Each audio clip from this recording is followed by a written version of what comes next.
How about that side? Hi.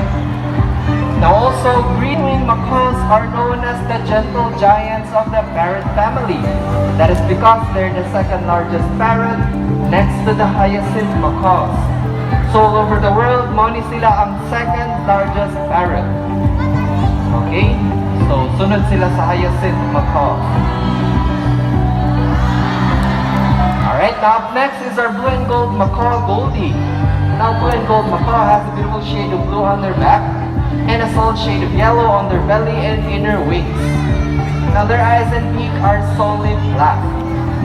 Now Goldie's scientific name is Ara ararauna. Okay, say hi to everyone, Goldie. Hi na siya, medyo shy lang na siya.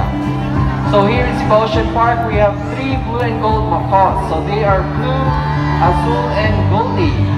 So katong nagdog basketball ganina is si Blue and Azul to. Gani si Goldie, wala to siya ilabot ganyan. Okay, now lastly here with me is our Eclectus parrot, Red. Now Eclectus parrots are very unusual in the parrot family. That is because of their extreme sexual dimorphism. Meaning you can easily distinguish if they are male